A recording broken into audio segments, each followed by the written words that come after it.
So. Thanks, Steve. All right. Well, thank you guys for being here. I appreciate, as always, the opportunity to meet with you guys in person for the first time since camp. And I just want to start with some general thoughts. I think, look, obviously right now we're all disappointed and frustrated by our performance offensively on Saturdays. But I'm proud of the preparation, the effort the guys have put in on a weekly basis, 7 days a week with the effort, and the preparation has been excellent.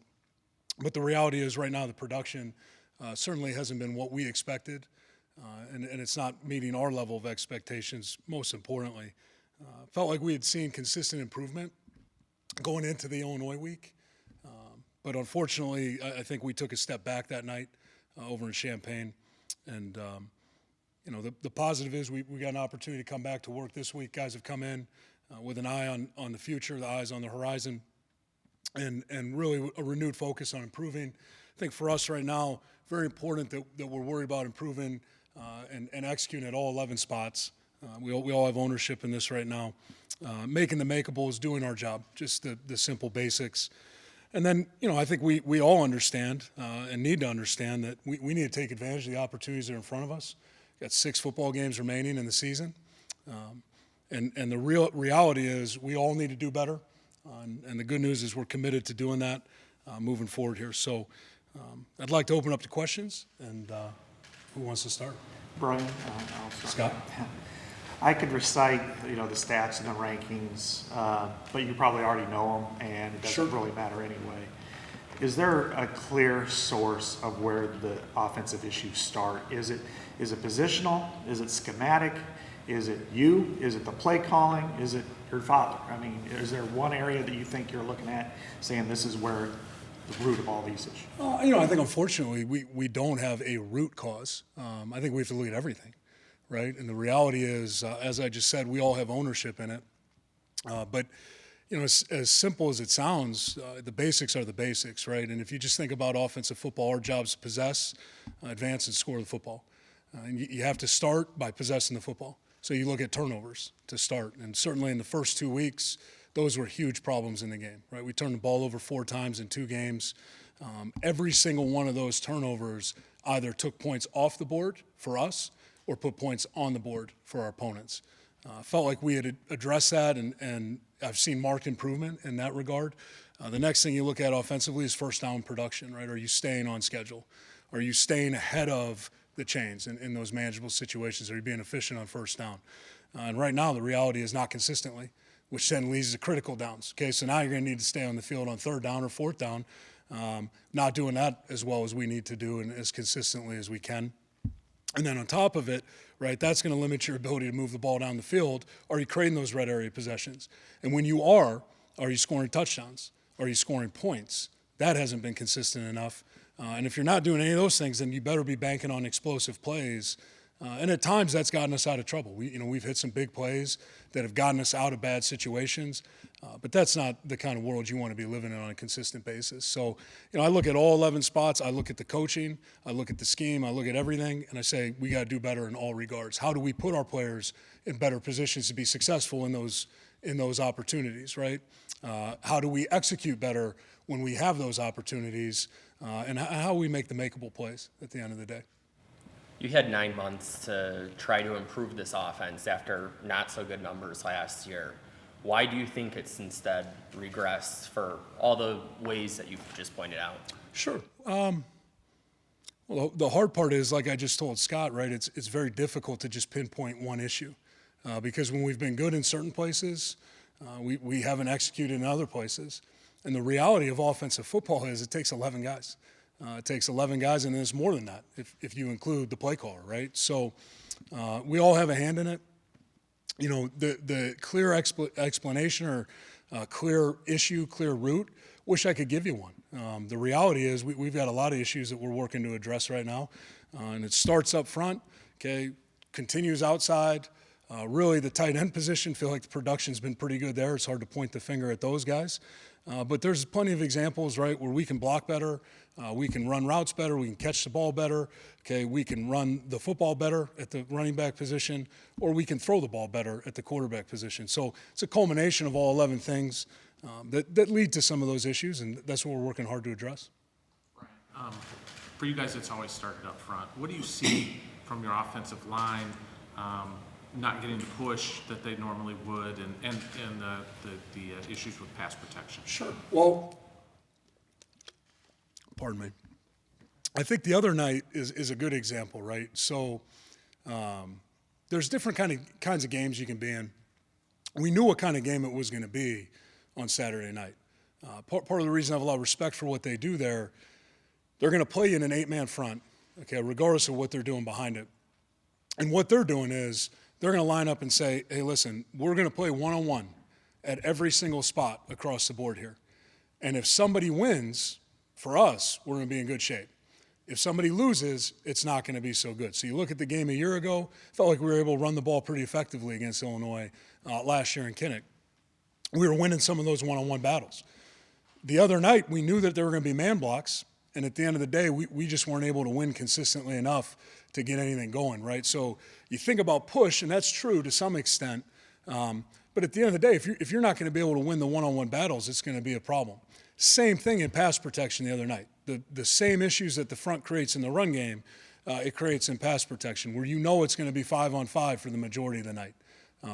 Maybe not true against a 4-down front or some other teams, but the problem is, real simply, we've got some guys playing right now that simply haven't developed to the level that they probably need to be out there, whether it's injury issues, whether it's missed time, and it really doesn't matter. The reality is what we have to be doing right now is pushing those guys forward as quickly as we can, trying to get them the tools they need to be successful and get them out there. And I think I'd be remiss to say, in fairness to some of those players, I've seen improvement. I've seen marked improvement with some guys. I think a lot of guys are making strides. Didn't show up consistently enough the other night, but I'm excited to see how they continue to progress. Can I ask about, I want to ask about 3 plays from the other night. Sure. Do we go one by one or just give them all now? Let's go one by one. Okay. The one where Arlen was in the backfield and it was a shovel pass to Correct. Sam, is that the quarterback's read there, or is that always going to be a shovel? It's a read play. So there is an option there to hand the ball off. We chose to shovel, and obviously it didn't end the way we wanted. We would have liked to score a touchdown, but the good news, we maintained possession of the ball. And then there was a pass to Gavin up the right sideline. Didn't look like he was looking for the ball. Was that supposed to go to him or Nico, who was underneath and wide open? Can you give me the question one more time? Yeah, it was like third. You were backed up. It was early. Yeah, it was the Third first. down, It yeah. was the first third. We were like a back. It wheel- was our second possession. It was like a third wheel down. route up the side, and it looked like Gavin wasn't looking for it. And Yeah. Nico was wide open underneath. So I Okay. was curious, was that always supposed to go to Gavin, or was that? It's a mesh play. Anytime we run a pass play, right? If we free release the back, which we did on that play, there's 5 guys in the route. There are 5 viable options in the route. Everyone is live. We're going to highlight or lowlight things based on the coverage we're getting. There are scenarios where that ball would go to Gavin. Certainly didn't feel like that was the scenario we wanted to go to Gavin. But the reality is we still had a play that was makeable, and we didn't make it. And then the last one was just a delay game in the end zone. Toward the end, obviously, that turned into a punt, and they're winning points as a result. The play looked like it was in on time. What happened there that caused the game? The play was definitely in on time. Okay, but what happened there was we were in the end zone. Their band was there. There was a little bit more noise than I thought, maybe existed at the time. Looking back at it, I didn't probably give a good play call considering the amount of noise, because we had a shift on the play, right? We had a short motion with the back. It was actually the same play we had called earlier in the game. It was Gavin. Gavin was the back. He was starting to the field, motion into the boundary, and then we were snapping the ball with him on the move. I think the motion probably cost us the penalty, just getting that lined up. So I would take accountability for that and say, what I wish I would have done in retrospect, we can run the same play with him in the backfield without the short motion. That's what I should have done to put the players in a better position to be able to get that play off on time. And that caused a more conservative call, I guess, on 3rd and long than the delay. I mean, it was a handoff strip. Yeah, I mean, here's the reality. We went from a position where I believe we were on like the 4.5, 5 yard line, right? So felt like that was a play that we were going to get the ball off on the plant or at worst on the hitch. It was going to come out pretty quick. And it has a good built-in hot in case they want to pressure it.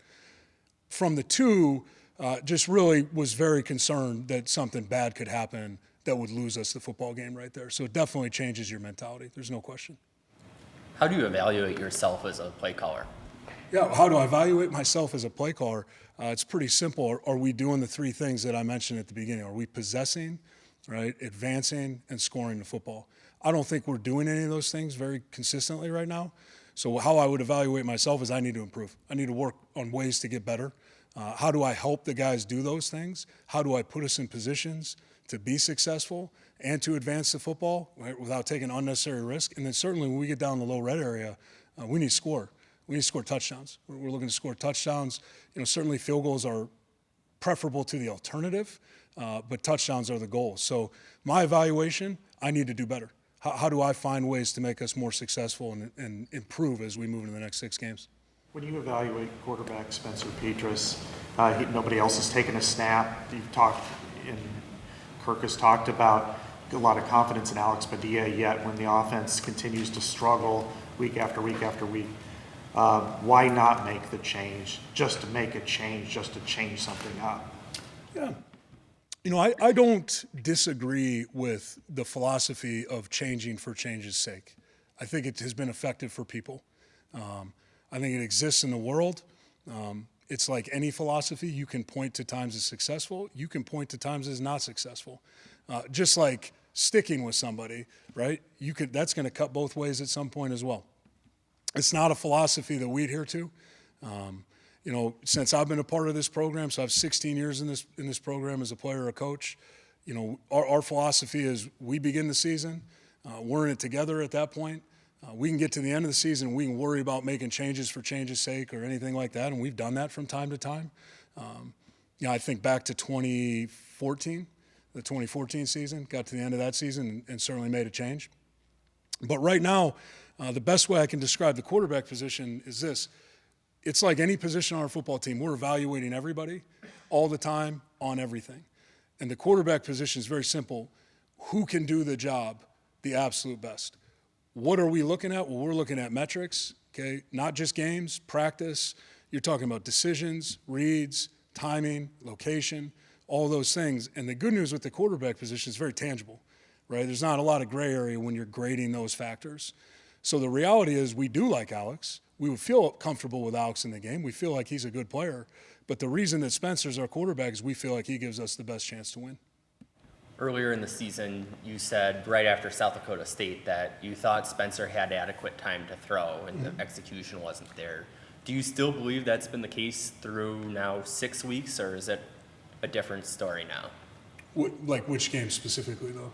Like just over the course of these 6 weeks? No, that's not always true. Just like it wasn't always true in the South Dakota State game. I thought with the exception of 2 plays in that game that he had adequate time to throw.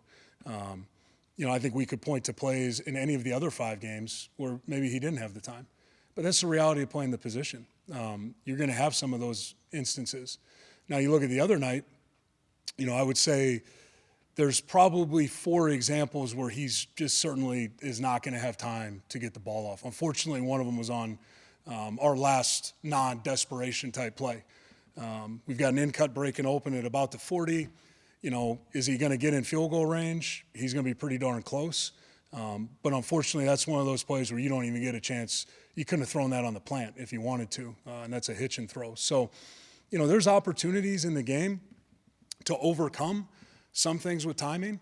There's other times when there's not. So, I don't know if that answers your question well enough, but it's yes and no.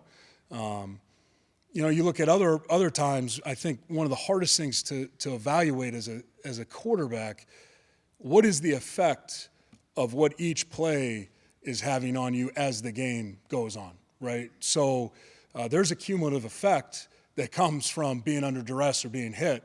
And unfortunately, it is going to manifest itself from time to time when you would prefer it doesn't.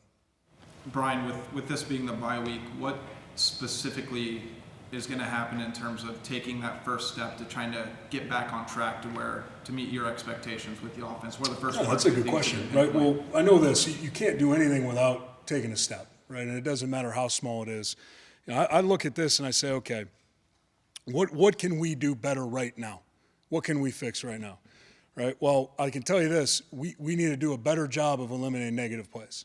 right? Whether they're sacks or lost yardage on rushing plays, got to eliminate negative plays. Right along with negative plays are penalties. And we've done a pretty good job through the first 4 weeks as far as penalties and being penalized. Not the case the last 2 weeks, right? We've racked up all kinds of penalties in the last 2 weeks, and all in fairly critical situations, whether it affected field position, whether it affected down and distance, right? A 1st and 25, difficult to overcome. If you're 3rd and goal on the 6 or 7, wherever we were on that first series, you have I think we were 3rd and goal on the 6, left hash, you got a legitimate chance to go to the end zone. And there's a lot of good plays from the 6. From the 11, not so much, right? It changes your thought process. It goes back to your question, Chad, about being on 3rd down on your own 4 versus your own 2, or your own 5 versus your own 2.5. So the penalties are right there with that. And then in my mind, it's just making the makeables, right? And I think that's different for every position. Going back to the one-on-one battles, Tom, on your question, the reality of football is it's a competitive endeavor. You're not going to win every one-on-one battle. That's just not the way it's going to work. But when you're giving up unforced errors, right, or you're in the wrong place and you cut somebody loose, that's a problem. That's a makeable as an offensive lineman or a running back or a tight end in protection or in the run game. Dropping balls, right, that's a makeable. All right, overthrows, underthrows, missing open guys, makeable. So when you look at the makeables, if you're not making those makeables, right, then you're going to have a hard time sustaining any success. So I look at that and say, all right, well, what can we do right now to address those things? It's not glamorous. My answer is we need to do better. We need to do better in practice. We need to have more focus. We need to have more attention to detail. We need to have more sense of urgency about making sure that those things that are going to set us back aren't happening on Saturdays. Quarterback Joe Lavis, knowing in the spring and throughout fall camp, it was about trying to get him up to speed with the other 2 quarterbacks in the room. How would you assess his progress through 6 weeks, and has he made steps to close the gap on Spencer and Alex? Yeah, Joe continues to do a good job, but the simple answer to that is no, he is not. He has not yet closed the gap on those 2 guys, but doesn't discourage you from continuing to work with him, right, and hope that you get there. Kind of a news flash here. People, watching the Hawkeyes want more changes to be made. I'm sure that doesn't surprise you. What change? You're just asking in such a somber. Well, yeah. I don't mean to laugh. I'm shouldering it. Yeah, you got to let some of that off your shoulders. Yeah, no, just ask the question. What tangible change could you point to coming out of the bye week that might be different about this offense going forward? I think we'll have to wait and see. I don't know how exciting that is as an answer. That's not going to take any weight off your shoulders. But the question is fair, right? So let me try to give you a fair answer. Look, if the run game is not effective, right, if we are not being able to move the ball on early downs with the run game, can we find a way to do it with the passing game, right? Are there ways to manufacture yards on early downs, whether it's quick game, whether it's emptying the formation out, right? Whatever it is, can we create more space and then put the ball in space, right? Can we do that? Are we asking the proper things in the run game out of the right guys, right? Can we do a better job of having certain backs run certain plays, right? Are we asking the guys up front to do things that they cannot do? I don't know. We have to look at that right now. That's what we're in the process of doing. Can we find better ways to create some of that success on early downs? And then changes as far as 3rd down, I'd point back to the Illinois game. We came out with some different looks on 3rd down. We played a little bit more empty. We tried to open the field up a little bit more. Certainly tried to feature Sam a little bit more, which there's some danger in that too. You don't want to become too one-dimensional, which we got pretty darn close the other night. I think he had like 16 targets, so he may quit at some point here in protest, kind of running the wheels off of him. But yeah, are we going to put guys in a better position to be successful? Can we put the ball on the perimeter more? However that is going to be, right? Whether it's bubbles, jet motions, fly motions, things of that nature. I don't have great answers right now. We're in the process of going through those things. But the reality is, yeah, we have to look at doing things differently and changing some things moving forward here. But, are we going to be 5 wide and in the Wildcat and things like that? I don't think that's the answer. And if it was, I can assure you that's what we'd be working on doing. But the reality is we're trying to win football games. We're invested in this. This is very important to us. What can we do to get better? That's a question in our minds at every moment of every day, and that's not unique to the bye week either, right? These are things that you're trying to adjust and change week to week during the season, in the midst of it. Brian, Jacob Bostic and Deontay Vines got in uniform. I think Deontay came out of uniform before the game, but what could they add to the offense moving forward? Because it seems like they'll be back for Ohio State, I think. And what's the status of Keegan Johnson and his return? Yeah, so I'll start with Jake Bostic. You know, obviously he's a young guy, but he's continued to show improvement. He's had to battle some injuries here. I'm not confident that he will play against Ohio State, so I don't want to get anybody excited about that prematurely. Still battling through some of those things. Deontay, I don't want to make that proclamation. I'll leave that to the head coach next week, but we are confident that we're going to get him back as we move forward here. Hopefully it's Ohio State. I thought we were close last week, but there's just obviously you're always going to defer to the medical staff. The player safety would be the number one concern. But really excited about him because he's a guy that had flashed in camp. He's a guy that early before he had the injury, really thought he had done some nice things in the red zone. He's got some speed that is impressive on the outside for a bigger guy, right? You know, he's not a real lengthy guy, but he's got some size to him. And he can run and use his body. And really his ball skills impressed us since he's been here, but unfortunately he's battled a lot of injuries. So camp was really the first time that he was able to kind of push it forward and get going. Really excited about that. Hopefully we can incorporate him moving forward here and can just, you know, give us, number one, some presence outside, and then maybe we can continue to build depth. And then with Keegan, you know, still continuing to battle some of the injuries, some of the soft tissue stuff. But again, I would defer to the head coach just about his availability. You know, Brian, when you look at the Big Ten, things have changed quite a bit where you've seen 2 assistant coaches fired this week. You've seen 2 head coaches fired, including one that was quite a shocker, at least to me. Have you had any concern about your position and based on the success or lack thereof of the offense, and have you considered stepping down because of that lack of success? Okay, so I'll start number one with the last part of the question. In my opinion, doesn't make it right. There's 2 options in life in any situation, right? You can surrender, okay? And if you surrender, then I think the results are pretty much guaranteed. Or you can dig in, you can continue to fight, and you can try to improve and do things better. I will always choose option A. Done in my personal life, done in my professional life. I wouldn't be able to go home and look my children in the eye if I wasn't an option B person. I think I said option A. I started with option surrender, right? That's not me. All right. Let me be crystal clear about that, right? So that's number one. Number two, to the other question, you know, look, in this business, we all signed up for this, okay? This is a results-driven business. It has been since the minute I entered it. None of this is a new phenomenon. Things that go on outside of this program never surprise nor shock me, ever. Because this is the world we live in, this is the life we chose. You have to get results, otherwise they will move on to people who will. That's the way it is. You add on to it, right, my emotional ties to this place, right, I already referenced it, player or coach, 16 years here, was born in the hospital across the street, spent my entire childhood wanting to run out in that swarm and got to do it, and now got to coach here. And I love this place. There is a responsibility and a privilege that comes with being a coach here or being a player here. And I feel that deeply. There's another layer to it for me. My father's the head coach, right? I've been answering questions about nepotism my entire adult life. None of that's new to me either. I would flip it and say, if you think that I don't feel an added responsibility or added pressure to perform well for my father, you're crazy. Of course I feel that. I'm a human being.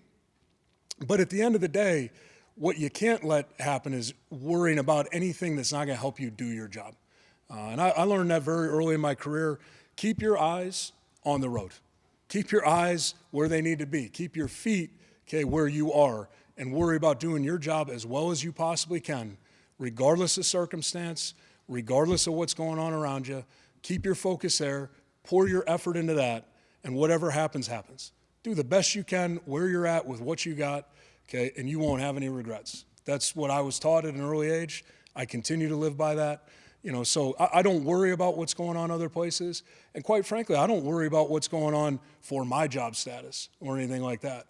My focus is on the staff, the players, and doing my duty to the best of my ability to help them be successful. Along those lines, do you think that in terms of your job evaluation that's been influenced by the fact that the head coach is your father? You would have to ask the head coach. I don't think anything. That would be a question for him. I don't want to speak for anyone else. Back to I wanted to ask about quarterback. What would be the downside of, I know we've talked about this, what's the downside of going with Alex? You still got Spencer on the team. I mean, what would be the downside of giving him a shot? The downside of Going to making a change at quarterback, what would be the upside? making a change. Right, but I'm just yeah, asking I'm not trying to be coy. What I'm saying is I think I addressed that, Scott, when you asked the question, what's the downside? I'm not interested in making a change for change's sake, right? So when I'm looking at it, I'm saying, what's the upside, right? I don't know. There's unknown there. I know what Spencer's done. I know what Spencer can do, right? And I know what he does every day. That's the evaluation piece that we were talking about, and that's what the decision is made on. So I do understand the question. I don't want you to think I'm being flippant, but does that answer it? Yeah, I mean, I guess. Sort of? Yeah. Kind of? Not Well, satisfactorily? I'm kind of thinking back to our last Zoom where we're talking about the mobility aspect. Sure. Like, it seems like a more mobile option with the line troubles you're having would be a benefit to me, but maybe you can tell me. Yeah, why so, it wouldn't be. okay, I understand that question. Let me explain it this way. The passing game is a system, right? And the system is built on timing and location in the zone coverage world, or if we're dealing with man-to-man coverage, matchup leverage throws, right? So, for example, in the game Saturday night, we didn't see a lot of zone coverage, right? There's not probably a lot of great examples of that. There's two. I'll give you a couple. In the 2-minute drives, right? We started with quick game, threw a hitch route out to Nico at number 2, right? So we throw the hitch route out there, ball is on time, it's right decisions, everything we talked about. The guy that could take it away was pretty darn close. Okay, it was pretty darn close. So we come back to that play and throw it to the sit route twice later, right? So now you're beating that defender, you're playing the game, timing and location. That's one way to play. The other way to play is matchup leverage. Plenty of those throws in the game, right? There's a couple where it's uncontested. There's just a guy running wide open because the man cover guy falls down, right, or whatever it is. But you even think about the second play of that 2-minute drive at the end of the first half. We throw a circus route to Sam into the boundary. It's man-to-man. It's tight coverage. The defender's low and inside. The ball's high and away, right? That would be matchup leverage, throwing where the defender is not, where only our guy can make a play on the ball. But in either case, it's still built on timing, right? So the mobility aspect, certainly understand the question. But the reality is the majority of the passing game, it needs to happen on a timeline. And the minute that timeline is compromised, right, now all bets are off. Now it's backyard football. And there's nothing wrong with that from time to time. A good example of that would be the scramble where Spencer got hit, right, on the 3rd and 2 or whatever it was, right? You're off your clock, you got to go. It's also a good picture of improvement. We had the same situation against Rutgers, similar play, not the exact same play. Similar play, it's not there, you're off your clock. He ended up eating it like on the 7-yard line, end of the first half, when we got down there. Right? So you're looking at those things, you're saying that's improvement, that's what you like, that's what you're looking for. But if that answers your question, I don't know that the mobility, just having a guy running around, I'm not sure that's going to solve any of our issues. You're not going to be any more open just because the guy's running around. Finite amount of time here in the bye week and in the rest of the season to make improvements. How much of an improvement do you think is feasible for this offense? We need to make any improvement. I'm not worried about how much is feasible. I'm worried about how much can we make. And we need to be striving to make as much as we possibly can. Going back to the first 3 points of the press conference, right? Okay, possess, advance, and score the football. How do we do those things better? How can we get them better, right? Any improvement is better than no improvement. But then let's start building on that and let's see how much we can make. So what I don't want to do is say finite amount, how much, I don't know. How much can we make? That's how much we need to make. Whatever we're capable of making in a short amount of time, let's work on that and then understand that's going to have to continue week to week. How much? It looked like your running backs, LaShawn Williams and Caleb Johnson, made a lot of progress, in particular those two. How much do you think you can lean on them, and how much in concert can they grow with the offensive line to maybe give you a good punch the rest of the Hopefully a lot. Really felt like Caleb took a step forward in that Nevada game. That was kind of his game to figure out, like, hey, I can do this. And he did some good things there, and then he continued to build on those. And especially the next week at Rutgers, I thought both those guys ran the ball extremely well, especially between the tackles. How much more progress can they make? Well, I mean, shoot, I think everybody can make more progress. Right now, LeSean is probably a little bit more consistent than Caleb because he's played more and he's been in the program longer. So you can trust him to do just about everything we do at a higher level than Caleb because this is all still pretty new to him. So I expect him to continue to close that gap. But I also expect LeSean to improve. And you can never have too many good football players. So the better those guys are running the ball, the better we're going to play. There's no question. John, going back to you. Yeah, schematically, how much can you change here in the bye week without overloading guys with information? Yeah, you don't. I don't want to say this in a way that. How do I say this properly? The scheme, you have a vast amount of scheme, right? Like it's not that you're just going to overhaul the scheme. It's what are you working to feature, right? So the playbook is expansive. Everyone's is, right? There's only so many ways to play offensive football. How much can you change? You're really not changing anything. How much can you focus on different things? Plenty. You can do that. But at the end of the day, right, you know, a lot of our issues when we're talking about making makeables, we just need to do that. Let's start there.